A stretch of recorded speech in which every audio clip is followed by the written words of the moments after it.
Hey everyone, welcome back to Radhika classes. तो भाई आज इस वीडियो के अंदर हम डिस्कस करने वाले हैं rapid revision of alternating current.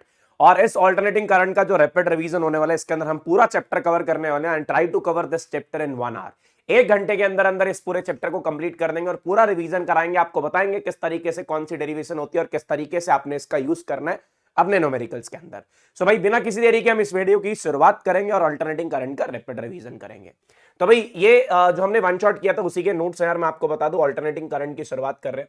अब ये अल्टरनेटिंग करंट क्या होता है? The current whose magnitude changes continuously with time and direction reverses periodically. मतलब जिसका मैग्नीट्यूड आप देख रहे हो चेंज हो रहा है और डायरेक्शन भी रिवर्स हो रही है, पॉजिटिव से नेगेटिव हाफ साइकिल में आ रहा है एक फिक्स टाइम इंटरवल के बाद। मैं आपको ये बता रहा हूं, ऐसा करंट जिसका मैग्नीट्यूड तो चेंज होता है लेकिन इसकी डायरेक्शन भी रिवर्स होती है, पॉजिटिव से नेगेटिव में भी आता है एक फिक्स टाइम इंटरवल के बाद, उसको क्या बोला जाता है? Alternating current. The direction of current reverses after every t/2। Her t/2 time interval के बाद डायरेक्शन क्या होगी? रिवर्स होगी। पहले पॉजिटिव से नेगेटिव में जाएगी, नेगेटिव से पॉजिटिव में जाएगी। और kind of a wave form है। अगर आपको बताओ ना, वेव फॉर्म की जो इक्वेशन होती है वो I is equal to I0 sin omega T होती है। अब ये कहां से आई? हमने क्लास 11 में पढ़ा था भाई। अगर एक वेव फॉर्म चल रही है, अगर एक पार्टिकल सिंपल हार्मोनिकली ऑसिलेट कर रहा है तो वो वेव्स निकाल रहा है, उस वेव्स की जो इक्वेशन होगी that is I is equal to I0 sin omega T. इसके अंदर जो I0 होता है, this I0 is known as maximum current. इसको हम मैक्सिमम करंट के नाम से जानते हैं। ये सबसे ज्यादा करंट होगा आपका और चीजें बहुत अच्छे से समझ आएंगी आपको अगर आप इसको बहुत ध्यान से सुन रहे हो। इसके अंदर इस इक्वेशन का पूरा डिटेल एनालिसिस कर रखा हमने, that I is equal to I0 sin omega T. I0 को क्या बोलते हैं? मैक्सिमम करंट या एम्पलीट्यूड ऑफ करंट। ओमेगा का क्या बोलेंगे? Angular frequency. अब ये एंगुलर फ्रीक्वेंसी के क्या फॉर्मूला रहने वाला है? 2 pi capital T. Capital T का मतलब टाइम पीरियड होगा, टाइम पीरियड का मतलब कितने टाइम में ये वेव एक बार कंप्लीट हो रही है। एक क्रस्ट और एक ट्रफ बनाने में जितना टाइम लगता है that is known as time period. और म्यू इसका फ्रीक्वेंसी होगा। Frequency basically means number of oscillation in 1 second. एक सेकंड में कितने ऑसिलेशन हो रहे हैं। और फ्रीक्वेंसी का फॉर्मूला 1/t और 1/t को क्या बोला जाएगा? फ्रीक्वेंसी। तो बेसिकली ओमेगा क्या रहने वाला है? 2 पाई बाई कैपिटल टी या फिर 2 pi into frequency. Frequency basically represent number of waves in 1 second. एक सेकंड के अंदर कितनी वेव्स आती हैं। तो भाई ऐसा करंट जिसकी डायरेक्शन पीरियोडिकली रिवर्स हो रही है, मतलब एक फिक्स टाइम इंटरवल के बाद रिवर्स हो जाती है और मैग्नीट्यूड तो कंटिन्यूअसली टाइम के साथ चेंज हो रही है, उसको अल्टरनेटिंग करंट बोलते हैं। और अल्टरनेटिंग करंट की इक्वेशन क्या होती है? I is equal to I0 sin omega T. इसके बाद डील की जाएगी। अब एक न्यूमेरिकल था, जैसे मैंने आपको बताया था I is equal to I0 sin omega T. यहां पे जो ये साइन के साथ पड़ा हुआ this is the maximum current और जो टी के साथ पड़ा हुआ दिस इज ओमेगा। ओमेगा को 2 पाई बाई टी लिख के टाइम पीरियड निकाला और फ्रीक्वेंसी निकाल ली। उस तरीके से हमारे को ये पता चल जाता है भाई कैसे कौन सा करंट गिवन है। I0 is the maximum current, I is the instantaneous current. Instantaneous current का मतलब करंट एट पर्टिकुलर इंस्टेंट। अगर सपोज आपसे पूछ ले t is equal to 2 second पे कितना करंट है, आप t की वैल्यू यहां पे 2 पुट करोगे और जितने करंट की वैल्यू होगी वो आपका इंस्टेंटेनियस करंट होगा। I0 is the maximum current and I is known as instantaneous current, that is current at particular instant. That is current at particular instant. अब यार ये डायरेक्ट करंट क्या होता है? डायरेक्ट करंट वो होता है यार जिसके अंदर मैग्नीट्यूड तो चेंज होती नहीं होती, उसकी डायरेक्शन भी रिवर्स नहीं होती। मतलब मैग्नीट्यूड तो कांस्टेंट रहेगा, ना मैग्नीट्यूड चेंज होगा ना डायरेक्शन रिवर्स होगी। Magnitude constant and direction remain same. अब देखो यहां क्या हो रहा है यार, यहां पे मैग्नीट्यूड चेंज हो रहा है लेकिन डायरेक्शन चेंज नहीं हो रही। मैग्नीट्यूड चेंज हो रहा है, अगर डायरेक्शन चेंज नहीं हो रही, देखो यार डायरेक्शन चेंज होगी तभी वो प्योरली एसी होगा। ये एसी नहीं है, इसके अंदर डायरेक्शन चेंज नहीं हो रही तो ये प्योर एसी नहीं है। अब इसके अंदर मैग्नीट्यूड चेंज हो रही है तो एसी का कुछ कंपोनेंट जरूर होगा। सो this is the combination of AC and DC. यहां पे कुछ कंपोनेंट एसी का होगा और कुछ कंपोनेंट डीसी का होगा, दोनों को मिला के ये एक आउटपुट वेव फॉर्म बनेगी आपकी। ठीक है, तो आपको क्लियर होना चाहिए कब जाके आपका एसी बनेगा, कब प्योर एसी होगा, दिस इज प्योर डीसी। और अगर डायरेक्शन भी रिवर्स हो रही है तो प्योर एसी। और अगर दोनों चीज चल रही है, मैग्नीट्यूड चेंज हो रही है लेकिन डायरेक्शन रिवर्स नहीं हो रही है, so this is the combination of AC and DC. This is the combination of AC and DC. Now देखो यार, अब यहां से अगर कर्व 0 से शुरू हो रही है यहां से, so this is I0 sin omega T. अगर मैक्सिमम से शुरू हो रही है, so this is I0 cos omega T. Both are the same thing, मतलब ये सारे और ये दोनों हमारे पास अल्टरनेटिंग करंट है। कब साइन से रिप्रेजेंट करना है, कब कॉस से रिप्रेजेंट करना आपको पता होना चाहिए। If it is starting from the origin that basically means ये साइन कर्व है। अगर ये हाई यहां I0 से शुरू हो रही है, अगर ये I0 से शुरू हो रही है, सो दैट बेसिकली रिप्रेजेंट ये एक कॉस कर्व है। ये एक कॉस कर्व है, इसको हम कॉस कर्व के नाम से जानते हैं। ठीक है, अब निकालना इनका एवरेज वैल्यू। अब ये एवरेज वैल्यू क्या होता है सर? इसका डेरिवेशन पेपर के लिए थोड़ा सा इंपॉर्टेंट है, इतना ज्यादा भी इंपॉर्टेंट नहीं है लेकिन थोड़ा इंपॉर्टेंट है। क्या होता है? It is that value of current which gives the same amount of charge as given by actual AC in the given time interval. मैं फिर बता रहा हूं, एक एसी करंट था, उस अल्टरनेटिंग करंट से हमने क्या निकाल लिया? एक चार्ज निकाल लिया।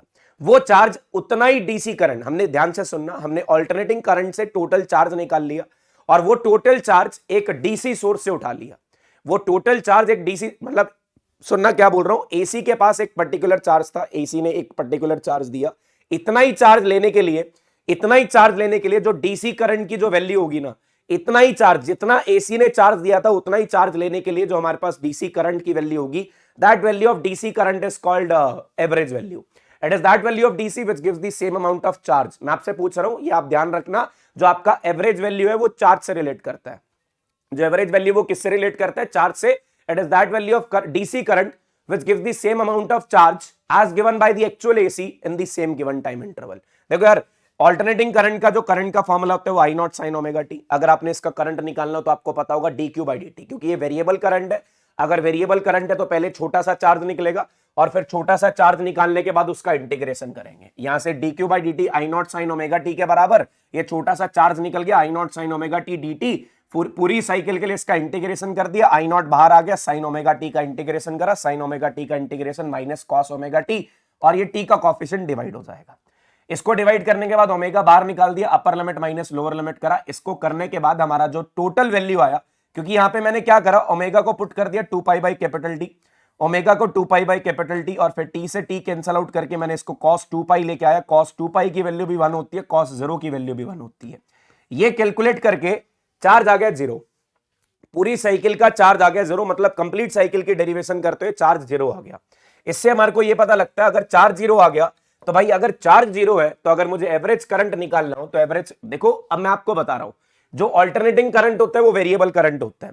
उस वेरिएबल करंट के लिए छोटा सा चार्ज निकलता है, और जो डायरेक्ट करंट होता है वो एक कांस्टेंट करंट होता है. उस कांस्टेंट करंट के लिए आपको सिंपली क्या करना है, क्यू बाई टी. आपको सिंपली क्या करना है, क्यू बाई टी. अब जब चार्ज ही 0 था, एसी ने कोई चार्ज दिया ही नहीं, तो डीसी के अंदर अगर हमने चार्ज को 0 पुट करा तो उसका करंट कितना आ गया, 0. इसका मतलब एक पूरी साइकिल के लिए करंट की एवरेज वैल्यू 0 होती है. एक पूरी साइकिल के लिए करंट की एवरेज वैल्यू कितनी होती है, 0.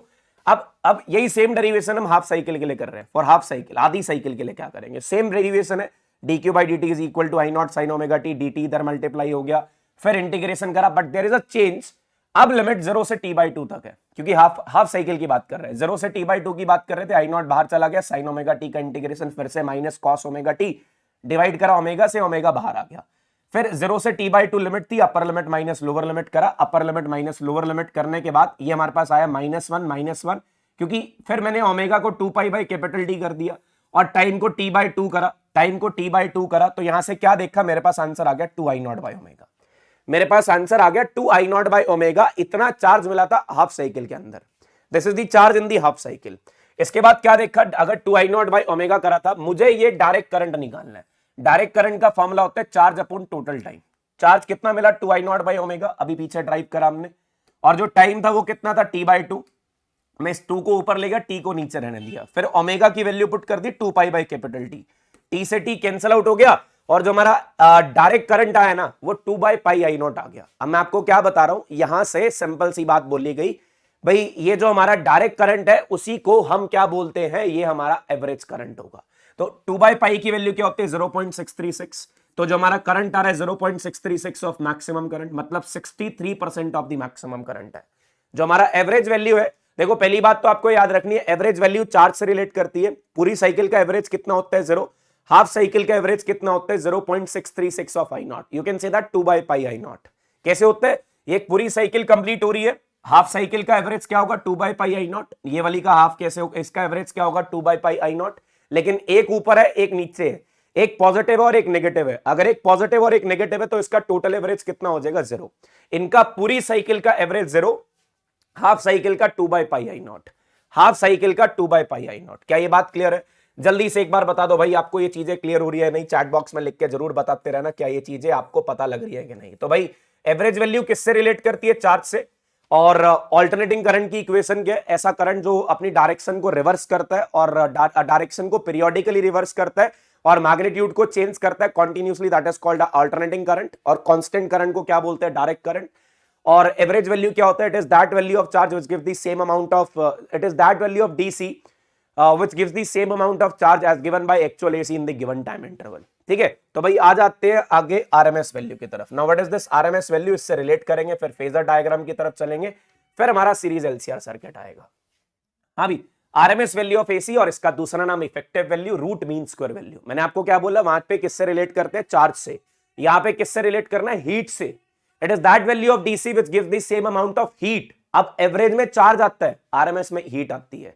It is that value of DC which gives the same amount of heat. ये वो डीसी की बात है, ये वो डीसी करंट है जो सेम हीट देगा जो एसी ने दी थी। It is that value of DC which gives the same amount of heat as given by the actual AC in the given time interval. ये देख सकते हो, it is that value of current which gives the same amount of heat as given by the actual AC in the given time interval. अब यार heat का formula होता है I square RT। AC के लिए क्या रहेगा, स्मॉल हीट निकलेगी, that small heat is equal to I square R dt। और फिर उसमें करंट की, ऑल्टरनेटिंग करंट की equation I not sine omega T put करने के बाद ये छोटी हीट आ गई। अगर टोटल हीट निकालनी है तो आपको सभी को पता है इंटीग्रेशन करना होगा, छोटी सी हीट का इंटीग्रेशन कर दो तो हमारे पास आंसर आ जाएगा। अब 0 से लेके टी तक एक और बात बता दूं, ये जो आरएमएस वैल्यू होती है ये हाफ साइकिल में भी उतनी होती है, फुल साइकिल में भी उतनी होती है। तो अगर आपसे कोई पूछे what is the RMS value of AC और एसी, तो आपको ये कंफ्यूज नहीं हो रहा सर हाफ साइकिल की बतानी है या फुल की बतानी है, दोनों का जो हमारा रिजल्ट आने वाला है वो सेम आने वाला है। I naught square constant, R constant बाहर आ जाएगा, साइन स्क्वायर ओमेगा टी का इंटीग्रेशन करेंगे। अब जो बच्चे इंटीग्रेशन कर चुके हैं उनको पता होगा साइन स्क्वायर का इंटीग्रेशन डायरेक्ट नहीं हो सकता, इसका पहले स्क्वायर हटाने के लिए हमें फॉर्मूला लगाना पड़ेगा 1 minus cos 2 omega T by 2। भाई देखो ये इसका फॉर्मूला है 1 माइनस कॉस एंगल का डबल डिवाइडेड बाई 2, ये 2 आ गया बाहर, इंटीग्रेशन होगा 1 माइनस कॉस 2 ओमेगा टी का और 1 माइनस कॉस 2 ओमेगा टी का। 1 का इंटीग्रेशन क्या होगा टी, कॉस का इंटीग्रेशन होगा साइन और टी के साथ वाला 2 ओमेगा डिवाइड कर देंगे, टी के साथ वाला 2 ओमेगा डिवाइड कर देंगे। अपर लिमिट माइनस लोअर लिमिट करने पे आपको ये पता लगेगा ये वाली टर्म तो बिल्कुल जीरो, और यहां पे टी माइनस जीरो करोगे, यहां पे टी माइनस जीरो करोगे तो ये क्या बचेगा, टी बचेगा, ये टी बचेगा। तो भाई यहां से हीट का फॉर्मूला आ गया I naught square R T by 2, I naught square R T by 2, ये हीट आ गई भाई, याद रखना। It is that value of, मैंने फिर बोला average value relates with charge, RMS value relates with heat, average value for complete cycle is 0, average value for half cycle is 2 by pi I naught। Now let's go for the RMS value। RMS value half cycle और full cycle की एक ही होती है, same होती है। अब मुझे क्या करना था, डीसी हीट का फॉर्मूला लगाना था। अगर एसी हीट थी तो छोटी हीट निकाल ली, अगर डीसी हीट है तो टोटल हीट, टोटल हीट का formula I naught square sorry I square R T, total heat का formula I square R T. ये हीट हमारे पास आई थी, इस हीट को उठा के मैंने यहां पे पुट कर दिया, टी से T cancel, I square is equal to I naught square by 2 हो गया, तो यहां से आई की वैल्यू आ गई आई नॉट बाई रूट 2। तो भाई ये जो करंट आया है ना इसी को आरएमएस करंट बोलते हैं। तो भाई आरएमएस करंट की वैल्यू कितनी है, I naught by root 2। RMS current की वैल्यू कितनी है, आई नॉट बाई रूट 2। क्या ये बात क्लियर है, that RMS current is I naught by root 2, जो आरएमएस करंट की वैल्यू वो आई नॉट बाई रूट 2 है। देखो यार अब आई नॉट बाई रूट 2 की बात करूं, ये 1 बाई रूट 2 की वैल्यू कितनी होती है, 0.707, और I RMS is equal to 0.707 of maximum current. अगर मैं इसको परसेंटेज में चेंज करना चाहता हूं तो 70.7% हो जाएगा, अगर मैं इसको परसेंटेज में चेंज करना चाहता हूं तो 70.7 हो जाएगा। अब मेरी बात ध्यान से सुनना, ये तो करंट के लिए था, अगर आप वोल्टेज के लिए जाते हो ना तो वोल्टेज की आरएमएस वैल्यू भी यही होती है। ये जो 220 वोल्ट हमारे घर पे सप्लाई आती है ना, ये आपकी मैक्सिमम वोल्टेज नहीं होती, ये कौन सी होती है, आपकी आरएमएस इफेक्टिव वोल्टेज होती है। और वी आरएमएस का फॉर्मूला क्या रहेगा, V naught by root 2। V RMS का फॉर्मूला क्या रहेगा, वी नॉट बाई रूट 2।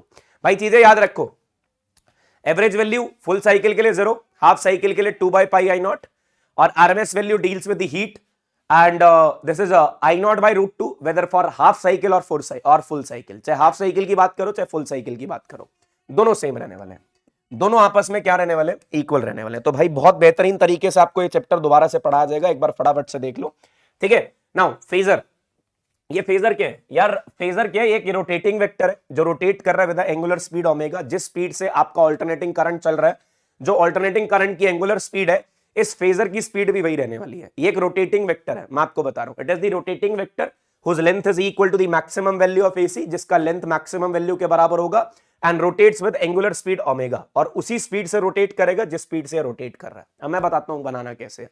आपने करना क्या, यहाँ पे आईटी ग्राफ बना रहे हो काइंड ऑफ, ये आपका आईटी ग्राफ बन रहा है। इस तरीके से आपको क्या शो करना है, ये जो करंट है ना इसकी मैक्सिमम वैल्यू आई नॉट है, तो आप इसकी लेंथ को आई नॉट के बराबर बनाओगे। किस स्पीड से रोटेट करोगे, एंगुलर स्पीड से। जो इसका एंगल होगा ना, इस एंगल को पॉजिटिव एक्स के साथ बना दोगे, इस एंगल को पॉजिटिव एक्स एक्सिस के साथ बना दोगे। I have the example I naught sign pi bye 3। I not किसके साथ एंगल बना, आई नॉट किसके, आई नॉट इज द लेंथ, इसका लेंथ आई नॉट है और इसका एंगल कितने, पाई बाय 3। इसका पॉजिटिव एक्स के साथ पाई बाय 3 एंगल बना दो, इसका पॉजिटिव एक्स के साथ पाई बाय 3 एंगल बना दो, ठीक है। और भी बहुत सारे यार ये फेजर आपको बनाने आने चाहिए। अब मुझे यार फटाफट से देख के बताओ, फेज डायग्राम एक ऐसा डायग्राम, एक ऐसा ग्राफिकल रिप्रेजेंटेशन जहां पे करंट और वोल्टेज दोनों का फेजर बनाया जा रहा है, जहां पे करंट और वोल्टेज दोनों का फेजर बनाया जा रहा है, उसको क्या बोलते हैं? Phase diagram. The diagram that represent phasor of current and voltage, the diagram that represent phasor of current and voltage, ऐसा डायग्राम जो करंट और वोल्टेज दोनों के फेजर को रिप्रेजेंट करता है, that is called phase diagram. देखो ये करंट दे रखी है, वोल्टेज दे रखी है, यहाँ पे एंगल है ओमेगा टी, करंट का एंगल ओमेगा टी आपको दिख रहा होगा, करंट का एंगल ओमेगा टी बना रखा है, करंट की मैक्सिमम वैल्यू आई नॉट और इसका एंगल ओमेगा टी बना रखा है। वोल्टेज का angle omega T plus five है, वोल्टेज का angle omega T plus five है, मतलब इसके अंदर एंगल ज्यादा है। कितना ज्यादा है? फाइव। तो आपको वोल्टेज को फाइव एंगल आगे बनाना है, तो आपने वोल्टेज को फाइव एंगल आगे बनाना है, दिस रिप्रेजेंट वोल्टेज। इस वोल्टेज को फाइव एंगल आगे बनाना है, इस वोल्टेज को फाइव एंगल आगे बनाना, ध्यान रखना। अब आगे क्या हुआ? करंट के लिए एंगल दे रखा था ओमेगा टी, करंट के लिए ये देखो करंट का एंगल आपको दिख रहा है येलो कलर में ओमेगा टी है, बट जो ये वोल्टेज का एंगल है फाइव कम है, आप देख रहे हो माइनस हो रहा है, ओमेगा टी माइनस फाइव। अगर ये फाइव कम है तो इसको माइनस कर दो, अगर इसको माइनस कर दोगे तो यह माइनस करने का मतलब है पीछे लेके आओ। देखो फेज एंगल बढ़ाना है तो आगे जाओ एंटी क्लॉकवाइज, अगर फेज एंगल कम करना है तो क्लॉकवाइज आओ, अगर फेज एंगल कम करना है तो क्लॉकवाइज आओ। क्या ये बात क्लियर है भाई? फेजर कैसे बनाया जाता है, किस तरीके से आपको एंगल को बढ़ाना है एंटी क्लॉकवाइज रोटेट करके, किस तरीके से एंगल को कम करना है क्लॉकवाइज रोटेट होगे, क्लॉकवाइज रोटेट होगे। तो भाई ये चीजें याद रखना बहुत इंपॉर्टेंट है भाई, ठीक है। अब आ जाओ सबसे important part of the chapter पे, मतलब इसका ये जो सर्किट डायग्राम्स है, मतलब AC circuit containing resistance, AC circuit containing capacitor, ये सारा कुछ आ जाता है। Purely resistive, purely capacitive, purely resistive, ऐसा कुछ सर्किट चलता है इसके अंदर। AC circuit containing only resistor. अब रेजिस्टेंस के केस में जो ये करंट और वोल्टेज का फेज डिफरेंस बनता है, ये हमें चेक करना है। देखो यार एक रेजिस्टेंस लगा होता, एक ऑल्टरनेटिंग वोल्टेज है V naught sine omega T, मैंने ओम्स लॉ यूज करा, V is equal to I R, यहां से आई निकालने के लिए V बाय आर करा, V की वैल्यू को V naught sine omega T करा, because it is an alternating voltage, R से डिवाइड कर रखा था, और वी नॉट बाय आर को क्या बोल दिया? I naught. V naught by R को क्या बोल दिया? I naught. Maximum voltage upon resistance is called maximum current. तो ये यहां से हमारे पास क्या आ गया? I is equal to I naught sine omega T. अगर मैंने वोल्टेज और करंट की इक्वेशन को कंपेयर करा, व्हाट आई फाइंड दैट, मेरे को क्या मिलता है? दैट करंट और वोल्टेज का एंगल सेम है, करंट और वोल्टेज का एंगल सेम है। That basically means in case of purely resistive circuit, अगर रेजिस्टेंस लगा हुआ है तो इनके बीच में कोई एंगल का डिफरेंस नहीं होता। Current and voltage are in same phase, दोनों आपस में सेम फेज में रहते हैं। From equation 1 and 2, from equation 1 and 2, पहली और दूसरी इक्वेशन से देख के हमें यह पता लग रहा है current and voltage are in same phase, दोनों सेम फेज में चल रहे हैं। मतलब अगर V नॉट इधर जा रहा है उसका एंगल आई ओमेगा टी है, तो आई नॉट भी इसी तरफ जाएगा। बट आपको एक चीज याद रखनी है, जो आई नॉट है ना, वो V नॉट को R से डिवाइड करके मिल रहा है। अगर आप V नॉट को R से डिवाइड करोगे तो आई नॉट मिलेगा। इससे ये पता लगता है भाई वोल्टेज को R से डिवाइड किया जाएगा तो आई नॉट मिलेगा। दैट बेसिकली मींस जो आई नॉट है उसका मैग्नीट्यूड कम होगा, जो आई नॉट है उसका मैग्नीट्यूड कम होगा। भाई हमने इसलिए देख लो, आई नॉट का मैग्नीट्यूड कम है, V नॉट का मैग्नीट्यूड ज्यादा है, V नॉट का मैग्नीट्यूड ज्यादा है। ये वेव फॉर्म बना रखी है, देखो ये साइन कर्व है, ये साइन कर्व है, ये साइन से रिप्रेजेंट हो रहा है, ये साइन से रिप्रेजेंट हो रहा है। जो इसका करंट है वो भी साइन से रिप्रेजेंट हो रहा है, वो भी साइन से रिप्रेजेंट हो रहा है, दोनों एक ही जैसी कर्व बनेगी, साइन कर्व बनेगी। बट मैंने क्या करा, ये जो करंट का कर्व है ना, इसका एम्पलीट्यूड कम रखा। मैंने अभी आपको बताया V नॉट को R से डिवाइड करने के बाद आपको आई नॉट मिलेगा, तो आई नॉट का मैग्नीट्यूड कम है, कर्व दोनों सेम फेज में चलेंगी। दोनों सेम फेज में चलने का मतलब है दोनों का साइन कर्व बनेगा। एक वोल्टेज है, एक करंट है, करंट का पीक थोड़ा सा नीचे रहने वाला है, करंट का पीक थोड़ा सा नीचे रहने वाला है, करंट का पीक थोड़ा सा नीचे रहने वाला है। हाँ जी, क्लियर है ये बातें? ध्यान रखना। अभी अब आपको याद रहना चाहिए, in case of resistance current and voltage are in same phase, in case of resistance current and voltage are in same phase. बस इतनी सी याद रखना, अगर प्योरली रेजिस्टिव सर्किट है, करंट और वोल्टेज के बीच में 0 डिग्री का एंगल होगा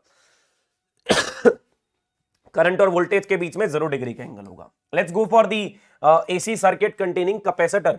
अब यार ये भी डेरिवेशन इंपॉर्टेंट है, you have to show that AC circuit containing capacitor में आपको किस तरीके से डेरिवेशन करनी है।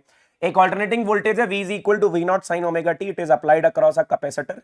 अगर कैपेसिटर का चार्ज निकालना है तो कैपेसिटर का चार्ज होगा Q is equal to CV, तो कैपेसिटर का चार्ज होगा Q is equal to CV, और मैंने यहाँ पे V की वैल्यू पुट कर दी V not sine omega T. फिर यहां से मैंने क्या कर लिया, यहां से मुझे करंट निकालना था, अब मुझे चार्ज पता है, करंट निकालने के लिए मैंने उसका चार्ज का डेरिवेटिव कर दिया, dq बाई dt करंट के बराबर होता है। मैंने यहां से C बाहर निकाल लिया, V नॉट बाहर निकाल लिया, साइन का डेरिवेटिव cos ओमेगा t होता है, और ये जो साथ में ओमेगा पड़ा है ना टी के साथ, ये आगे मल्टीप्लाई हो जाता है। ये डेरिवेटिव का रूल है, जो टी का कॉफिशिएंट है ये आगे क्या हो जाएगा, मल्टीप्लाई हो जाएगा। ये जो टी का कॉफिशिएंट है ये आगे क्या हो जाएगा, मल्टीप्लाई हो जाएगा। ठीक है, तो ये बना omega C V naught cos omega T. मैंने आपको क्या बोला था, जो वोल्टेज के डिवाइड में पड़ा होता है ना, जो वोल्टेज के डिवाइड में पड़ा होता है उसको क्या बोलते हैं, रेजिस्टेंस। लेकिन यहाँ पे तो वोल्टेज के मल्टीप्लाई में, यहाँ पे तो वोल्टेज के मल्टीप्लाई में पड़ा हुआ है, तो इसको डिवाइड में लाना पड़ेगा। अगर इसको डिवाइड में लेके आना है तो ओमेगा सी को क्या बना देंगे, 1 by omega C. Omega C को क्या बना देंगे, 1 बाय ओमेगा सी। और जो वोल्टेज के डिवाइड में पड़ा होता है उसे क्या बोलते हैं, उसे बोलते हैं रेजिस्टेंस, उसे बोलते हैं रेजिस्टेंस। तो भाई इसका नाम रखा एक्सी, एक्सी का मतलब रेजिस्टेंस ऑफर्ड बाय कैपेसिटर, जिसका दूसरा नाम कैपेसिटिव रिएक्टेंस, जिसका दूसरा नाम कैपेसिटिव रिएक्टेंस। तो भाई क्लियर हो गया ना, कैपेसिटर का रेजिस्टेंस क्या होता है, 1 बाय ओमेगा सी। आपको याद रखना है कैपेसिटर का रेजिस्टेंस के सिंबल क्या होता है, एक्सी। एक्सी का फॉर्मूला क्या होता है, 1 बाय ओमेगा सी। एक्सी का फॉर्मूला क्या होता है, 1 by omega C. Now thing is, यहां पे साइन ओमेगा टी है और इधर कॉस ओमेगा टी है। अगर आपने इनके एंगल को कंपेयर करना है ना, तो पहले तो दोनों सेम होने चाहिए, पहले तो दोनों सेम होने चाहिए। अगर यहां पे साइन है तो इधर भी क्या होना चाहिए, साइन। अब ये कॉस था, इसको चेंज करने के लिए क्या करा हमने, क्वाड्रेंट रूल का यूज कर लिया, जो कि मैथ्स के स्टूडेंट को बहुत अच्छे से पता है, that sine 90 plus theta is equal to cos theta. तो sine pi by 2 plus omega T, इसको हमने कॉस को क्या लिख लिया, sine pi by 2 plus omega T. Sine pi by 2 sine 90 plus theta लिख लिया। तो भाई यहां भी साइन आ गया और इधर भी साइन आ गया। अब यहां पे एंगल ओमेगा टी है, यहां पे एंगल ओमेगा टी है, इधर omega T plus pi by 2 है, इधर omega T plus pi by 2 है। साफ देखने से पता चल रहा है ये आगे है, साफ देखने से पता चल रहा है करंट आगे है। तो इन केस ऑफ कैपेसिटर, रेजिस्टेंस के केस में दोनों सेम फेज में थे, लेकिन कैपेसिटर के केस में, कैपेसिटर के केस में करंट पाई बाय 2 एंगल आगे है। कैपेसिटर के केस में करंट पाई बाय 2 एंगल आगे है। तो यहां से हमने क्या देखा, जो आपका मैक्सिमम करंट है वो मैक्सिमम वोल्टेज अपॉन रेजिस्टेंस, और कैपेसिटर का रेजिस्टेंस होता है एक्सी, एक्सी का फॉर्मूला होता है 1 by omega C.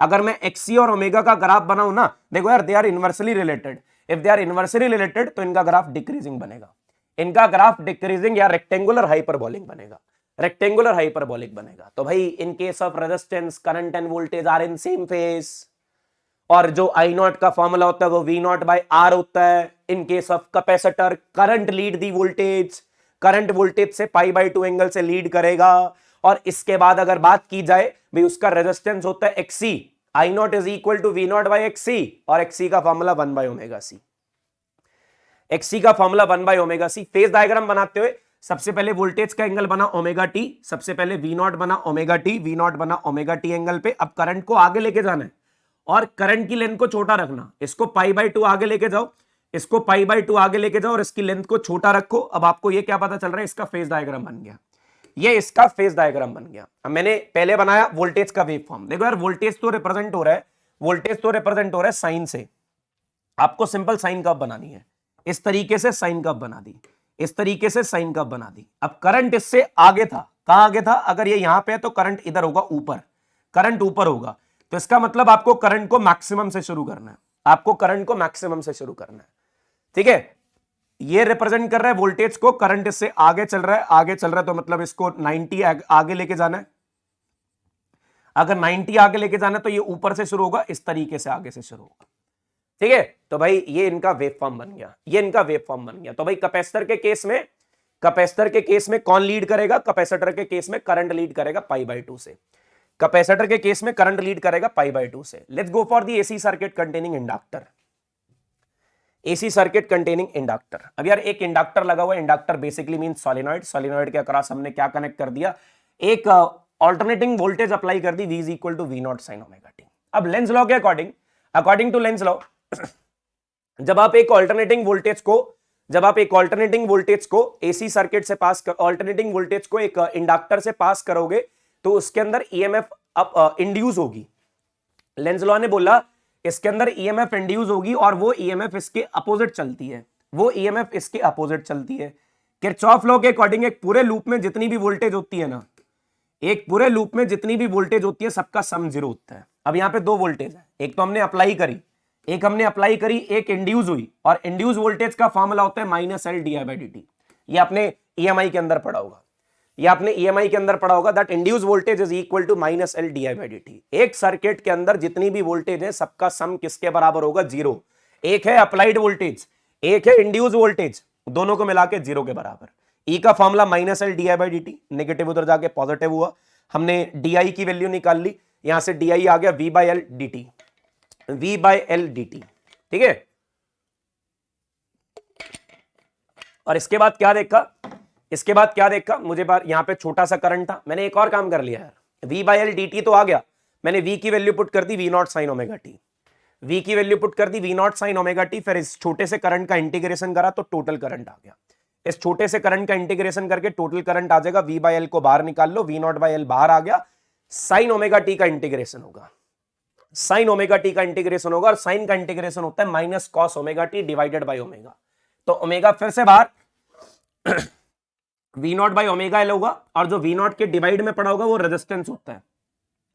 So this is the resistance of inductor, ये इंडक्टर का रेजिस्टेंस है जिसका नाम होता है इंडक्टिव रिएक्टेंस, जिसका नाम होता है इंडक्टिव रिएक्टेंस। और एक्सएल याद रखना, कैपेसिटर का रेजिस्टेंस होता है एक्सी, कैपेसिटर का रेजिस्टेंस होता है एक्सी, और एक्सी का फॉर्मूला होता है 1 बाई ओमेगा सी, और इंडक्टर का रेजिस्टेंस होता है एक्सएल, और एक्सएल का फॉर्मूला होता है ओमेगा एल, एक्सएल का फॉर्मूला होता है ओमेगा एल। अब यार दिक्कत पता है क्या है, यहां पे एक तो माइनस कॉस आ रहा है, अगर ये माइनस कॉस आ रहा है तो हमें इस माइनस कॉस को साइन में चेंज करना है, क्योंकि जो हमारी वोल्टेज थी वो साइन फॉर्म में थी, जो हमारी वोल्टेज थी वो साइन फॉर्म में थी, इसको प्लस साइन में चेंज करना है। तो मैं क्या करने वाला हूं, I will write this as sine omega T minus pi by 2। ये थोड़ा सा मैथमेटिक्स है यार, डायरेक्ट याद रख लो, कैपेसिटर के केस में पाई बाई 2 ऐड करना है, और इंडक्टर के केस में साइन ओमेगा टी के अंदर से पाई बाई 2 माइनस करना है। तो इसका मतलब करंट पीछे रह रहा है, माइनस का मतलब पीछे रह रहा है, कितने एंगल से पीछे रह रहा है, पाई बाई 2 एंगल से पीछे रह रहा है। तो कहने का मतलब, in case of resistance current and voltage are in same phase, in case of capacitor current lead the voltage by pi by 2, in case of inductor voltage lead, current lag कर रहा है, पीछे रह रहा है, तो वोल्टेज आगे है, कितने एंगल से आगे है, पाई बाई 2। तो इन case of inductor current and voltage voltage lead the current by pi by 2, voltage lead the current by pi by 2, voltage current को पाई बाई 2 से लीड करेगी। अब एक्सएल और ओमेगा का ग्राफ बना रहे हैं यार, एक्सएल और ओमेगा का ग्राफ बनाया तो क्या देगा यार, ये XL is directly proportional to omega, तो बढ़ गया, जैसे ओमेगा बढ़ाओगे तो एक्सएल भी बढ़ेगा, जैसे ओमेगा बढ़ाओगे तो एक्सएल भी बढ़ेगा, ठीक है। तो भाई ये बहुत बेहतरीन टॉपिक था। अब इसका फेज डायग्राम देख लो यार। अब देखो क्या बोला, पहले वोल्टेज, हमेशा पहले वोल्टेज बनानी है, वोल्टेज का एंगल कितना है, ओमेगा टी। करंट अब आगे नहीं है, करंट अब पीछे है, 90 डिग्री पीछे ले जाओ। करंट अब आगे नहीं है, करंट अब पीछे है, इसको 90 डिग्री पीछे ले जाओ। बात समझ गए। अब इसकी वेव फॉर्म जब वेव फॉर्म बनाई तो वोल्टेज की वेव फॉर्म तो v is equal to V naught sine omega T से बन गई।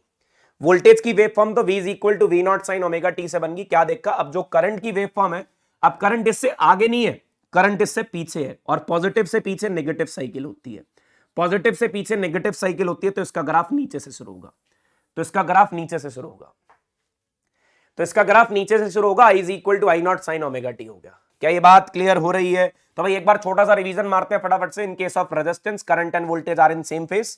इन case of capacitor current lead the voltage, और इसके रेजिस्टेंस का फॉर्मूला क्या होता है, एक्सी, और एक्सी का वैल्यू 1 बाई ओमेगा सी। और in case of inductor voltage lead the current by pi by 2, और वोल्टेज का जो रेजिस्टेंस होता है, इंडक्टर का जो रेजिस्टेंस होता है, that is omega L. Symbol will be XL and the formula will be omega L, and the formula will be omega L. Let's go for the another topic and the most important topic of this chapter, that is series LCR circuit.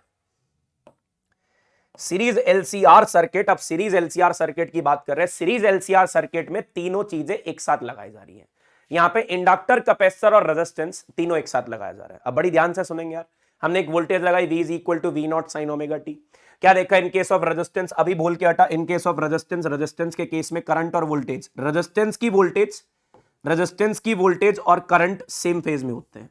Voltage and current are in same phase, और इसकी voltage का formula होगा IR, क्योंकि इसका resistance होता है R, इसका resistance होता है R। In case of capacitor, capacitor के केस में करंट लीड करेगा वोल्टेज से, बताया था, करंट लीड करेगा वोल्टेज से। अगर ये करंट है तो वोल्टेज लीड नहीं कर रही, वोल्टेज लैग कर रही है, वोल्टेज 90 पीछे है, वोल्टेज 90 पीछे है। तो मैंने मान लिया करंट हमेशा इधर जाएगा, करंट को हमेशा मैं हॉरिजॉन्टल एक्सेस पे बना के चलूंगा। अगर करंट को हॉरिजॉन्टल एक्सेस पे बना रहा हूं तो रेजिस्टेंस की वोल्टेज तो सेम डायरेक्शन में, रेजिस्टेंस की वोल्टेज तो सेम डायरेक्शन में, कैपेसिटर की वोल्टेज नीचे की तरफ, कैपेसिटर की वोल्टेज नीचे की तरफ, और कैपेसिटर की वोल्टेज का फॉर्मूला होगा आई एक्सी। क्यों एक्सी? क्योंकि यार ये इसका रेजिस्टेंस एक्सी होता है और एक्सी का फॉर्मूला होता है 1 बाय ओमेगा सी। एक्सी का फॉर्मूला होता है 1 by omega C. Now in case of inductor, inductor के केस में वोल्टेज लीड करती है, इंडक्टर के केस में वोल्टेज लीड करती है भाई, 90 डिग्री आगे चलेगी वोल्टेज करंट से, और इसका फॉर्मूला रहेगा आई एक्सएल, और एक्सएल का फॉर्मूला ओमेगा एल, क्योंकि इसका रेजिस्टेंस एक्सएल होता है। रेजिस्टेंस का तो आर ही होता है, कैपेसिटर का एक्सी होता है, इंडक्टर का एक्सएल होता है, और एक्सी का फॉर्मूला 1 बाय ओमेगा सी होता है, एक्सएल का फॉर्मूला एक्सएल का फॉर्मूला ओमेगा एल होता है। और यहां पे वोल्टेज 90 डिग्री आगे चलती है, ये देख लो, यहां पे वोल्टेज 90 डिग्री आगे जाएगी, यहां पे वोल्टेज 90 डिग्री आगे जाएगी। चलिए let's go for the another thing.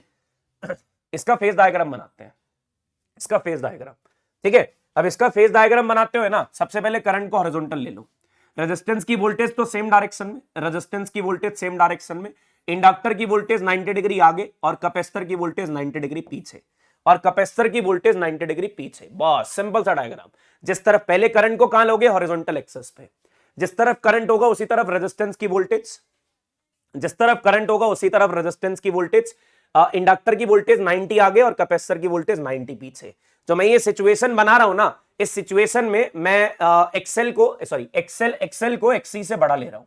आप एक्सी को एक्सएल से बड़ा भी ले सकते हो, कोई भी सिचुएशन आ सकती है, नो प्रॉब्लम विद दैट, ठीक है। अब मुझे क्या देखना है, सबसे पहले छोटी छोटी सी बातें आती हैं। ये आपका रेजिस्टेंस का वोल्टेज, ये इंडक्टर का वोल्टेज, ये कैपेसिटर का वोल्टेज। इंडक्टर और कैपेसिटर की वोल्टेज में 180 एंगल का डिफरेंस है। इंडक्टर और कैपेसिटर की वोल्टेज में मैं आपको बता दूं, इंडक्टर और कैपेसिटर की वोल्टेज अपोजिट फेज में चलती है। इंडक्टर और कैपेसिटर की वोल्टेज अपोजिट फेज में चलती है। इंडक्टर की वोल्टेज ऊपर होती है, कैपेसिटर की वोल्टेज नीचे होती है। तो ये दोनों का फेज अपोजिट है, दोनों का अपोजिट फेज का मतलब दोनों के बीच में 180 डिग्री का एंगल है। Angle between VL and VC is 180 degree. अब यार ये रेजिस्टेंस की वोल्टेज थी, ये वीएल था और ये वीसी था। वीएल बड़ा है, मैंने मान के चल लिया, लेट कर लिया, तो भाई ये एक ऊपर है एक नीचे है, तो कैंसिल हो जाएंगी। नेट वोल्टेज क्या बचेगी? VL minus VC. अब आपके पास दो वोल्टेज बची, एक रेजिस्टेंस और एक ये वीएल माइनस वीसी। एक ये रेजिस्टेंस और वीआर, और एक ये वीआर बचा, और एक ये वीएल माइनस वीसी बचा, एक ये वीएल माइनस वीसी बचा। इसका रिजल्टेंट निकाल दो भाई। पाइथागोरस बचपन में सबने सुनी है। इसका रिजल्टेंट कैसे निकलेगा? वी का square, that is resultant voltage का square, is equal to V R square. देखो ये वीएल माइनस वीसी है, अगर ये VL माइनस वीसी है तो इसके सामने वाला भी VL माइनस वीसी होगा, ये VR होगा, ये आपका टोटल वोल्टेज V है, ये आपका टोटल वोल्टेज V है। Just apply the Pythagoras theorem, you will get V is equal to under root of VR square plus VL minus VC का स्क्वायर।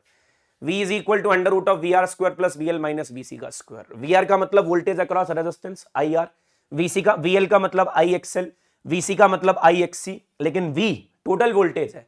अगर ये टोटल वोल्टेज है तो रेजिस्टेंस भी टोटल आएगा, अगर ये टोटल वोल्टेज है तो रेजिस्टेंस भी टोटल आएगा। और इस टोटल रेजिस्टेंस का जो सिंबल होता है दैट इज Z, और इसका नाम होता है impedance. The total resistance of this series LCR circuit is known as impedance. तो भाई फॉर्मूला याद रखो, total voltage is under root of resistance की वोल्टेज का square plus VL minus VC का square, under root of VR square plus VL minus VC का square, under root of VR square plus VL minus VC का square, ठीक है। अब V का formula put कर दो, V का फॉर्मूला पुट कर दो, ये टोटल वोल्टेज है। अगर ये टोटल वोल्टेज है तो टोटल वोल्टेज के लिए Z आता है, रेजिस्टेंस के लिए R आता है, L के लिए XL आता है, C के लिए XC आता है। तो हमने ये कैलकुलेट करा, तो यहां से I कॉमन लेके कैंसिल आउट करके Z जो आया that is under root of R square plus XL minus XC का square, that is under root of R square plus XL minus XC का स्क्वायर। तो भाई ये इंपेडेंस का फॉर्मूला याद रख लो, जबरदस्त क्वेश्चन आना इस पे, इंपेडेंस पे एक बहुत बेहतरीन क्वेश्चन आना, that is Z is equal to under root of R square plus XL minus XC का होल स्क्वायर। बेहतरीन क्वेश्चन आना, बहुत जबरदस्त क्वेश्चन आना, ठीक है। अब ये एंगल निकालना है यार, ये टोटल वोल्टेज और इस करंट के बीच में ये कितना एंगल है? अच्छा आपको पता है, अगर मान लो ये जो अगर प्योरली इंडक्टर है तो एंगल 90 डिग्री होगा, अगर प्योरली कैपेसिटर है तब भी 90 डिग्री होगा, रेजिस्टेंस के केस में 0 होगा। लेकिन अगर दो एलिमेंट को इकट्ठा लगा दिया, मतलब मान लो मैंने इंडक्टर के साथ रेजिस्टेंस लगा दिया तो एंगल 90 से कम हो जाएगा, अगर कैपेसिटर के साथ इंडक्टर लगा दिया तो एंगल 90 से कम हो जाएगा। याद रखना, रेजिस्टेंस के केस में 0, कैपेसिटर और इंडक्टर में 90, अगर कैपेसिटर या इंडक्टर के साथ रेजिस्टेंस लगा रहे हो तो angle in between 0 and 90, angle in between 0 and 90। तो एंगल निकालने के लिए आपको क्या करना पड़ेगा, यहां से एक सिंपल सी बात है, ये आपका परपेंडिकुलर अपॉन बेस करोगे, परपेंडिकुलर अपॉन बेस करोगे तो आपका क्या आ जाएगा, भी tan फाई आ जाएगा। परपेंडिकुलर रिप्रेजेंट कर रहा था VL माइनस VC को, और बेस रिप्रेजेंट कर रहा था VR को, बेस रिप्रेजेंट कर रहा था VR को। VL का फॉर्मूला IXL, VC का फॉर्मूला IXC, VR का फॉर्मूला IR। I कॉमन लेके कैंसिल कर दिया, XL minus XC upon R।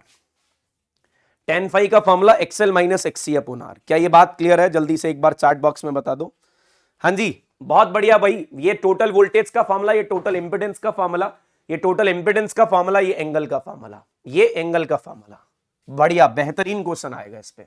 ठीक है, अब हम चलते यार, इसका फेज डायग्राम बना लिया, इसकी टोटल वोल्टेज निकाल ली। अब आ जाओ resonance of series LCR circuit.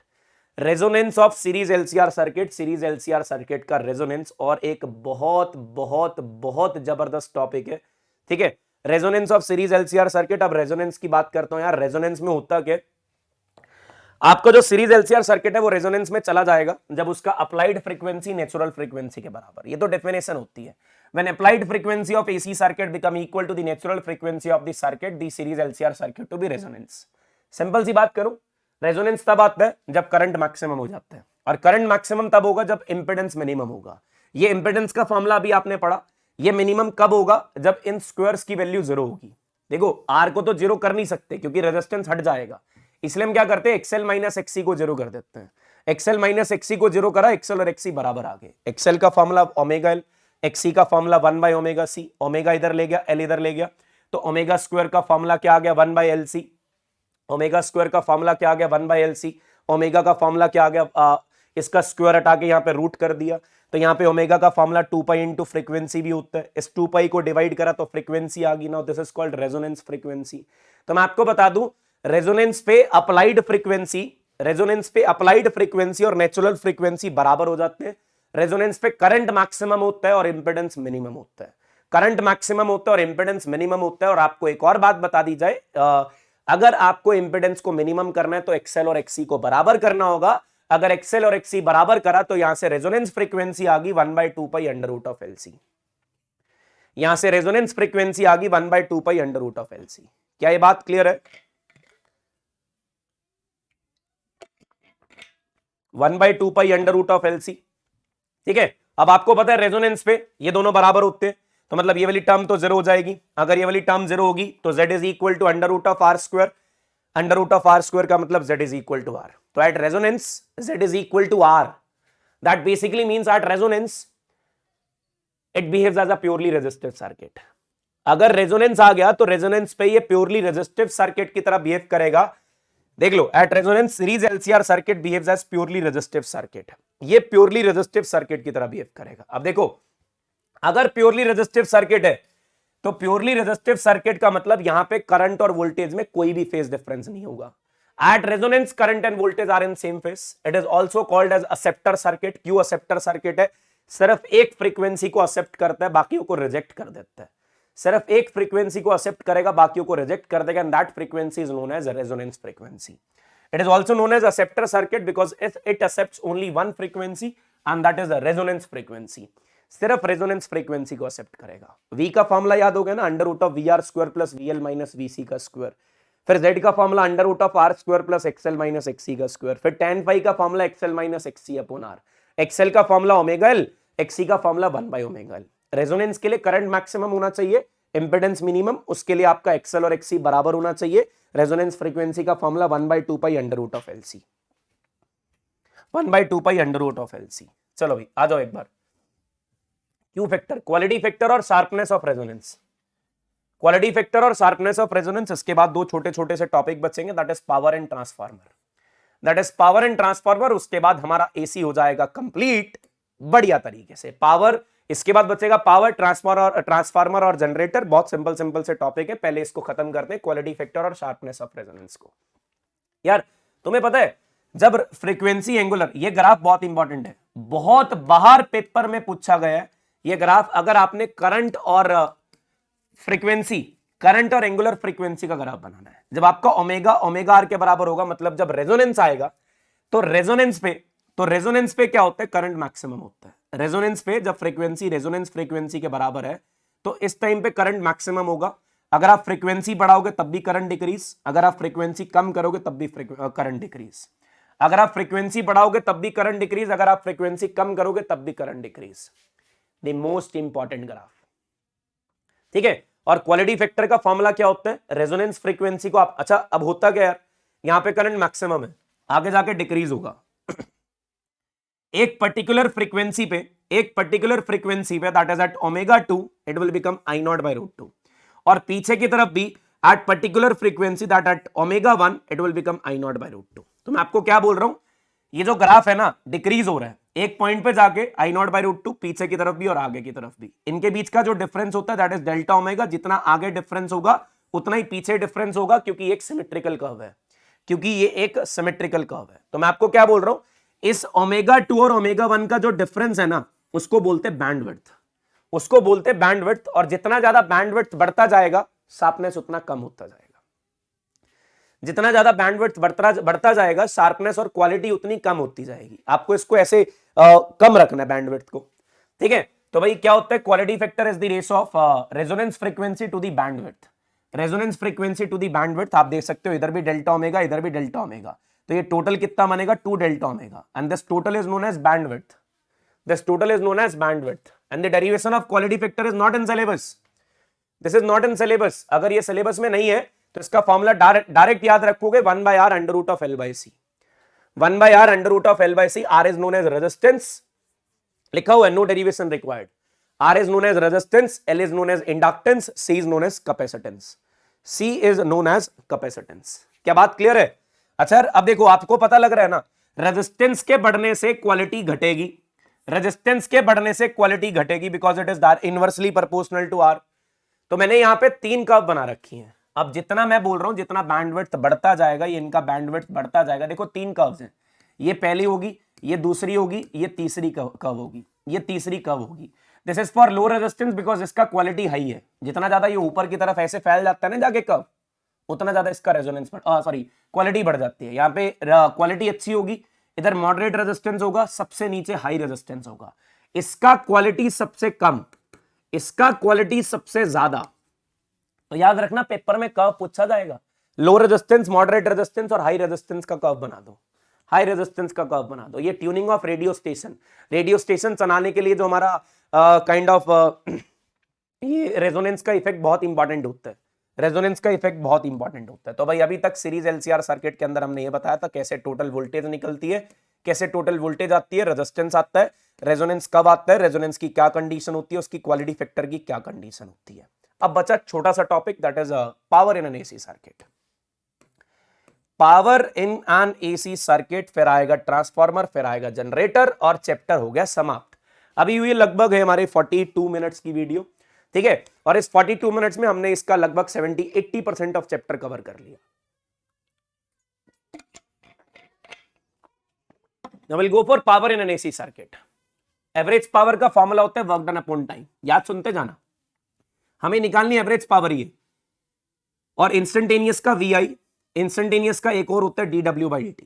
तो मैं यहां से क्या कर रहा हूं, पहले मैंने इंस्टेंटेनियस पावर ली VI, voltage into current, voltage let कर ली V0 sin omega t, current let कर लिया I0 sin omega t plus phi, ये फाई इनका फेज डिफरेंस है, फाई इनका फेज डिफरेंस है, लिखा हुआ है ये फाई इनका फेज डिफरेंस है। क्या करा, इन दोनों को मल्टीप्लाई करा तो इंस्टेंटेनियस पावर आ गई, इन दोनों को मल्टीप्लाई करके इंस्टेंटेनियस पावर आ गई, मल्टीप्लाई करने के बाद V0 और I0 को इकट्ठा कर लिया, और जो साइन ट्रिग्नोमेट्रिक फंक्शन थे उनको इकट्ठा कर दिया। अब ना मैंने इसको 2 से मल्टीप्लाई डिवाइड कर दिया। सवाल आएगा सर क्यों, क्योंकि एक फॉर्मूला होता है 2 sin A sin B, sin A sin B तो पढ़ा है, 2 साइन मल्टीप्लाई में तो पढ़े हैं, लेकिन फॉर्मूला में 2 चाहिए था, तो मैंने 2 से मल्टीप्लाई डिवाइड कर दिया। फॉर्मूला क्या होता है, कॉस के अंदर दोनों एंगल को माइनस करो, कॉस रखा दोनों एंगल को माइनस कर दिया, फिर उसके बाद कॉस रखा दोनों एंगल को ऐड कर दिया, दोनों एंगल को ऐड कर दिया, उसके बाद क्या देखा, कॉस से नेगेटिव साइन कभी बाहर नहीं आता। ये हमारा अभी फॉर्मूला बना इंस्टेंटेनियस पावर का। 2 साइन मल्टीप्लाई में थे, लेकिन फॉर्मूला लगाने के लिए आगे 2 होना चाहिए, 2 से मल्टीप्लाई डिवाइड करा, 2 से मल्टीप्लाई डिवाइड होने के बाद फॉर्मूला लगाया, और ये हमारा इंस्टेंटेनियस पावर बन गया। Now this is N instantaneous power, ये हमारा इंस्टेंटेनियस पावर बन गया, that is V0 I0/2 cos phi minus cos 2 omega t plus phi। अब इंस्टेंटेनियस पावर का एक और फॉर्मूला होता है dW/dt। मैंने दोनों को कंपेयर करा, ये हमारा छोटा सा वर्क डन निकालने के लिए dt को उधर मल्टीप्लाई करा, टोटल वर्क डन के लिए इंटीग्रेशन कर दिया, जब इंटीग्रेशन करा v not I naught by 2 बाहर आ गया, cos phi is a constant, यहां पे t नहीं है, यहां पे t नहीं है, इसके साथ t आ जाएगा। और cos का इंटीग्रेशन क्या होता है, साइन, और जो t का कोएफिशिएंट है वो नीचे डिवाइड हो जाएगा। अब इसके बाद की डेरिवेशन आपको रिक्वायर्ड नहीं है, क्योंकि काइंड ऑफ ये है मैथमेटिक्स, और मैथमेटिक्स इतना पूछा नहीं जाएगा, मैं आपको बता रहा हूं ये डेरिवेशन आपको रिक्वायर्ड नहीं है। आपको डायरेक्टली याद रखना है जो आपका वर्क डन आएगा that is v not I naught by 2 cos phi into T, v not I naught by 2 cos phi into T, इतना याद रख लोगे, v not I naught by 2 cos phi into T. और अगर आपने average power निकालनी है तो टोटल वर्क डन को टाइम से डिवाइड कर दो, जब टाइम से डिवाइड करोगे हो गया कैंसिल, ये आपका एवरेज पावर आ गया, v not I naught by 2 cos phi, v not I naught by 2 cos phi, v not is the maximum value of voltage, I naught is the maximum value of current, cos phi, phi is known as this is the phase angle, this is the phase difference, इसको हम phase difference के नाम से जानते हैं, इसको हम phase difference के नाम से जानते हैं, ठीक है। तो भाई इस 2 को दो पार्ट में डिवाइड कर दिया, √2 और √2, v नॉट बाई √2 क्या होता है, यार लिख तो सकते हैं 2 को √2 और √2, मैंने इस 2 को √2 इंटू √2 लिखा, v नॉट बाई √2 बना Vrms, i नॉट बाई √2 बना Irms। तो भाई एवरेज पावर का फॉर्मूला ड्राइव हो गया, एवरेज पावर का फॉर्मूला ड्राइव हो गया Vrms Irms cos phi। और आपको बता दूं इस डेरिवेशन के आने के चांसेस थोड़े से कम है, बिकॉज बहुत ज्यादा मैथमेटिक्स इन्वॉल्व है, बहुत ज्यादा मैथमेटिक्स इन्वॉल्व है, ठीक है, क्या बात समझ रहे हो। अब यार ये देखो यार, ये Vrms Irms cos phi, जो Vrms का फॉर्मूला वो v नॉट बाई √2, Irms का फॉर्मूला i नॉट बाई √2। क्या आपको ये बात पता है, इन case of purely resistive circuit, purely resistive में एंगल का फेज एंगल 0 होता है, और अगर यहां पे 0 पुट करूंगा cos 0 की वैल्यू होती है 1, और यहां पे हमारा Vrms Irms आ जाएगा पावर, ये पावर क्या बन जाएगी, इसको हटा दो क्योंकि ये 1 हो गया, the average power will become Vrms Irms। तो जनाब रेजिस्टेंस के केस में मैक्सिमम पावर कंज्यूम्ड होती है, रेजिस्टेंस के केस में मैक्सिमम पावर कंज्यूम्ड होती है इन केस ऑफ कैपेसिटर और इंडक्टर। भाई तुम चाहे कैपेसिटर की बात करो चाहे इंडक्टर की बात करो, वहां पे फेज एंगल 90 होता है। अगर फेज एंगल 90 है, cos 90 की वैल्यू कितनी हो जाएगी, 0। इसका मतलब कैपेसिटर और इंडक्टर कभी भी पावर कंज्यूम नहीं करते, कैपेसिटर और इंडक्टर कभी भी पावर कंज्यूम नहीं करते। At resonance current is maximum, impedance is minimum, current and voltage are in same phase. If current and voltage are in same phase it will behave as a purely resistive circuit. Z की value R के बराबर, Z की value R के बराबर, Z की value R के बराबर। यहां पे करंट और वोल्टेज सेम फेज में होते हैं, अगर सेम फेज में होते हैं तो एंगल की वैल्यू 0 डिग्री, cos 0 की value 1, again power is Vrms Irms, that is maximum power. तो जनाब पावर डिसाइड करने वाला पता है कौन है, ये cos phi। पावर डिसाइड करने वाला कौन है, ये cos phi। अगर ये cos phi आपकी पावर डिसाइड कर रहा है तो इसका नाम रखा गया पावर फैक्टर। ये cos phi आपकी पावर डिसाइड कर रहा है तो इसका नाम क्या रखा गया, power factor. This is known as power factor. और इस पावर फैक्टर को कैसे निकाला जाएगा, इंपेडेंस ट्रायंगल से। अभी आपने जब सीरीज एलसीआर सर्किट का फेज डायग्राम बनाया था ना, उसमें ये बेस किसको रिप्रेजेंट कर रहा था, रेजिस्टेंस को, और ये परपेंडिकुलर किसको रिप्रेजेंट कर रहा था, एक्सएल माइनस एक्सी को, और ये total resistance that is Z. निकाल लो cos phi, base upon hypotenuse होता है, इसका बेस आर है और हाइपोटेन्यूज इसका जेड है, और हाइपोटेन्यूज इसका जेड है, तो ये आर अपॉन जेड हो जाएगा, तो ये आर अपॉन जेड हो जाएगा। फॉर्मूला याद रख लेना, R upon Z, R upon Z, ठीक है। ये power factor R upon Z है। वैसे तो बोला गया power factor is not in syllabus, फिर भी याद कर लो, power factor is R upon Z, ठीक है। एट रेजोनेंस पे जेड जो है वो आर के बराबर, रेजोनेंस पे जो जेड है वो आर के बराबर, तो यहां से जेड को आर के बराबर पुट करा, ये आर से आर कैंसिल हो गया, cos phi की वैल्यू 1, cos phi की वैल्यू 1। क्या बात क्लियर है, हाँ भाई पता लग गया, cos phi की वैल्यू 1 आ गई। तो भाई अभी तो बोल रहा था at resonance z is equal to R, और अगर z r के बराबर है तो फेज एंगल 0, अगर फेज एंगल 0 है तो cos 0 की वैल्यू 1, वही कर दिया cos 0 की वैल्यू 1, वही कर दिया cos 0 की वैल्यू 1, ठीक है। चलो भाई आ जाओ, waterless current, the current that does not consume any power. ऐसा करंट जो बिल्कुल भी पावर कंज्यूम नहीं करता उसको बोलते हैं वाटरलेस करंट। आपको पता है अगर आपने एवरेज पावर का फॉर्मूला पढ़ा Vrms Irms cos phi, तो करंट कब पावर कंज्यूम नहीं करेगा, अगर वो वोल्टेज और करंट के बीच में 90 डिग्री का एंगल बना रहा है। अगर वोल्टेज और करंट के बीच में 90 डिग्री का एंगल है तो वो कभी भी पावर कंज्यूम नहीं करेंगे, ठीक है। ये आपका Irms, ये आपका Erms।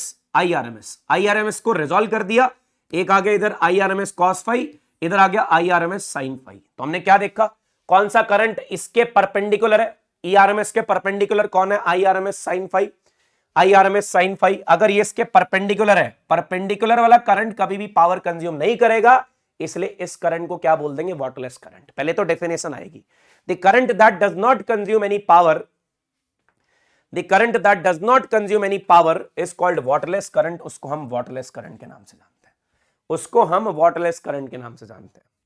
ठीक है, चलो भाई आ जाओ अब ट्रांसफार्मर पे। पावर का फॉर्मूला याद हो गया, VRMS IRMS cos phi. Maximum power आएगी रेजिस्टेंस में और रेजोनेंस पे। इंडक्टर और कैपेसिटर कोई पावर कंज्यूम ही नहीं करते। Last and second topic that is transformer. अब यार ये होता क्या है, पहली तो बात, it is a device that used to convert high voltage AC into low voltage AC और vice versa. Low to high करता है, हाई टू लो कन्वर्ट करता है। और साथ ही साथ it is based on the phenomena of mutual induction. Mutual induction पे based है, सिंपली म्यूचुअल इंडक्शन हो रही है, दो कॉइल है, प्राइमरी और सेकेंडरी। प्राइमरी कॉइल को इनपुट क्या क्रॉस कनेक्ट किया, प्राइमरी कॉइल से इनपुट कनेक्ट किया गया है और सेकेंडरी से आउटपुट ली जाएगी। अब जितना वोल्टेज यहां पे बनेगा ना, उतना ही वोल्टेज यहां चला, मतलब ऐसा होता है, नंबर ऑफ टर्न्स पे डिपेंड करता है। जितना फ्लक्स यहां पे जनरेट होगा ना, उतना ही फ्लक्स यहां पे जनरेट हो जाएगा, क्योंकि हम ये लेके चल रहे हैं यहां पे लॉसेस को प्रिवेंट किया गया, फ्लक्स लीकेज नहीं है, यहां पे फ्लक्स लीकेज नहीं है। ठीक है, तो मैंने क्या देखा भाई, यहां पे जो हमारा नंबर ऑफ टर्न्स है प्राइमरी की N1 है और सेकेंडरी की नंबर ऑफ टर्न्स कितनी है, N2 है। इसको इनपुट एसी सप्लाई किया गया और यहां से आउटपुट उठाएगी जो हमारा। अब इसकी कंडीशन क्या है, assumption है, यहां पे जो प्राइमरी का पोटेंशियल ड्रॉप है, वो पोटेंशियल ड्रॉप अप्रोक्सीमेटली जीरो होना चाहिए, मतलब कोई लॉसेज नहीं होने चाहिए यहां पे। There should be no potential drop. एक आपकी अप्लाइड वोल्टेज है, एक इसके अंदर इंड्यूस वोल्टेज है। मैंने बताया था किरचॉफ लॉ के अकॉर्डिंग दोनों वोल्टेज का जो सम होगा वो जीरो के बराबर, दोनों को मिला के जीरो। माइनस क्यों आया, क्योंकि जो अप्लाइड वोल्टेज और इंड्यूस वोल्टेज है वो अपोजिट चलते हैं। लेंज लॉ में पढ़ा है ना भाई, याद है लेंज लॉ? तो E is equal to E1 आ गया। E1 is proportional to d phi by dt, E1 is equal to minus N1। ये फॉर्मूला हमने पढ़ा आपका सेल्फ इंडक्शन में, जब सेल्फ इंडक्शन में पढ़ा था, या फिर हमने ये पढ़ा था लेंज लॉ में, डायरेक्टली पढ़ा था, E1 is equal to minus N1 d phi by dt। ऐसी E2 is equal to minus N2 d phi by dt। E1 is the primary voltage, E2 is the secondary voltage. Divide करा, d phi by dt cancel हो गया, N1 upon N2 आ गया। तो E2 by E1 is equal to N2 by N1। और N2 by N1 को क्या बोला जाता है, टर्न्स रेशो। अगर N2 N1 से बड़ा, N2 अपॉन N1 1 से बड़ा है, सिंपल सी बात, अगर सेकेंडरी की नंबर ऑफ टर्न्स प्राइमरी से बड़ी है, अगर सेकेंडरी की नंबर ऑफ टर्न्स प्राइमरी से बड़ी है, तो सेकेंडरी का वोल्टेज ज्यादा होगा। तो यहां से क्या पता चल रहा है, क्योंकि यहां से दिख रहा है अभी E2 बाई E1 है तो N2 बाई N1 है। EMF is directly proportional to number of turns. जिसकी नंबर ऑफ टर्न्स ज्यादा उसकी वोल्टेज ज्यादा, जिसकी नंबर ऑफ टर्न्स ज्यादा उसकी वोल्टेज ज्यादा। तो अगर N2 बड़ा है तो E2 बड़ा होगा। तो E2 बड़ा मतलब आउटपुट वोल्टेज बढ़ी, इसका मतलब हमने वोल्टेज को बढ़ा दिया, इसका मतलब हमने वोल्टेज को बढ़ा दिया। अगर वोल्टेज को बढ़ा दिया ना, that type of transformer is called step up transformer. अगर वोल्टेज को बढ़ाया गया, that type of transformer is called step up, बढ़ा रहा है। और अगर इनपुट की वोल्टेज नंबर ऑफ टर्न्स ज्यादा है, N1 N2 से बड़ा है, तो E1 E2 से बड़ा होगा, मतलब इनपुट वोल्टेज आउटपुट से ज्यादा होगी, मतलब वोल्टेज को कम कर दिया गया। अगर वोल्टेज को कम कर दिया गया, that is called step down transformer. अगर वोल्टेज को कम कर दिया गया, that is called step down transformer. अब दो तरीके के ट्रांसफार्मर होते हैं, या तो आइडियल होगा या एफिशिएंसी गिवन होगी, या तो आइडियल होगा या एफिशिएंसी गिवन होगी। अगर आइडियल है तो आउटपुट पावर और इनपुट पावर बराबर। अब पावर का फॉर्मूला वोल्टेज इनटू करंट, तो यहां से E2 by E1 is equal to I1 by I2 आ जाएगा। और E2 बाई E1 क्या होता है, N2 by N1। E2 by E1 क्या होता है, N2 by N1। E2 by E1 will become equal to N2 by N1 which is equal to I1 by I2, which is equal to I1 by I2। और अगर efficiency given है, efficiency का formula होता है output power upon input power into 100। Output power E2 by I2 और input power input power E1 by I1। यहां पे आपको ये नंबर ऑफ टर्न से मिल जाएगा, ये गिवन होगी, इधर से करंट का रिलेशन मिल जाएगा, इधर से करंट का रिलेशन मिल जाएगा। Now what are the different losses in transformer. Transformer में कौन कौन से लॉस होते हैं, फ्लक्स का लीकेज होता है, मतलब जब प्राइमरी से सेकेंडरी में फ्लक्स निकल के जाता है तो वो लीक हो जाता है, क्योंकि ये जो टर्न्स बनी होती है कॉपर की बनी होती है, कॉपर वायर गर्म होती है, तो उसकी वजह से हीट लॉस होता है जिसका नाम रखा जाता है कॉपर लॉस। एडी करंट्स, जब ये एक मटेरियल के अंदर जो करंट घूमते हैं ना, इनका नाम रखा जाता है एडी करंट, ये भी हीट लॉस करते हैं। हिस्टेरेसिस लॉस, जब मटेरियल मैग्नेटाइज और डीमैग्नेटाइज होते हैं तो उसकी वजह से जो लॉस होता है that is called hysteresis loss. Humming, जो साउंड प्रोड्यूस होती है that is called humming loss, that is called humming loss. Now we have the last topic that is AC generator. 1 घंटे में एसी खत्म हो गया, 1 घंटे में एसी खत्म हो गया। भाई एसी जनरेटर क्या होता है? It convert mechanical energy into electrical energy. आप घुमाओ, मैकेनिकल एनर्जी दो, इलेक्ट्रिकल एनर्जी में कन्वर्ट करेगा। इसके अंदर एक कॉइल होती है, मैग्नेट होते हैं। It consist of a rectangular coil made up of copper wire. Copper wire से बनी हुई एक कॉइल होगी जिसको परपेंडिकुलर मैग्नेटिक फील्ड में या जिसको एक मैग्नेटिक फील्ड के अंदर रखा जाएगा और इसको रोटेट किया जाएगा। This coil is connected to the slip rings. यहां पे स्लिप रिंग्स है, स्लिप स्प्लिट नहीं है, स्लिप साथ साथ घूम रहे हैं। और इसको कनेक्ट किया जाएगा ब्रशेस से। ये ब्रशेस आगे एक बैटरी नहीं लगेगी यार, यहाँ पे रेजिस्टेंस होगा। Really sorry for this, this is a resistance और इस रेजिस्टेंस के अक्रॉस आपको आउटपुट मिलेगी। इस रेजिस्टेंस के अक्रॉस आपको आउटपुट मिलेगी, ठीक है। It is based on electromagnetic induction, क्योंकि जब घुमाओगे तो फ्लक्स चेंज होगा। फ्लक्स का फॉर्मूला होता है BA cos थीटा। जब घुमा रहे हो तो थीटा चेंज हो रहा है, जब घुमा रहे हो तो थीटा चेंज हो रहा है। थीटा का फॉर्मूला ओमेगा टी, क्योंकि ओमेगा होता है थीटा बाई टी, तो थीटा का फॉर्मूला ओमेगा टी। तो थीटा को ओमेगा टी करा, EMF का फॉर्मूला माइनस d∅dt, फ्लक्स को पुट करा, NBA बाहर निकाल लिया। कॉस का डेरिवेटिव क्या होता है? Minus sine. कॉस का डेरिवेटिव क्या होता है? Minus sine. साथ में ओमेगा मल्टीप्लाई हुआ, ओमेगा को इनके साथ ले गए और इस NBA ओमेगा को क्या बोल दिया? E0, which is known as maximum EMF। इस पे न्यूमेरिकल आएगा, इस पे न्यूमेरिकल आ सकता है जनरेटर का, जहां पे आपको नंबर ऑफ टर्न्स दे रखी होंगी, मैग्नेटिक फील्ड होगा, एरिया होगा, ओमेगा होगा, ये सब दे रखा होगा, मैक्सिमम EMF पूछेंगे। अब ये आ रही है E0 sin ओमेगा टी। क्या आपको पता है ये एक ऑल्टरनेटिंग वोल्टेज है? क्या आपको पता है ये एक ऑल्टरनेटिंग वोल्टेज है? क्योंकि ये साइन पे डिपेंड कर रही है। अगर ये साइन पे डिपेंड कर रही है, कॉन्टिन्यूसली चेंज होगी, तो ये एक AC जनरेटर था। This is an AC generator because it is producing an alternating voltage, क्योंकि ये ऑल्टरनेटिंग वोल्टेज प्रोड्यूस कर रही है, क्योंकि ये ऑल्टरनेटिंग वोल्टेज प्रोड्यूस कर रही है। तो भाई ये AC हो गया खत्म, पूरा चैप्टर कंप्लीट हो गया। ऐसी जो बचे हुए रैपिड रिवीजन है फटाफट से अपलोड कर दिए जाएंगे और आपको पेपर के अंदर हेल्प की जाएगी। Thank you so much, keep sharing the session. Thank you, thank you, thank you.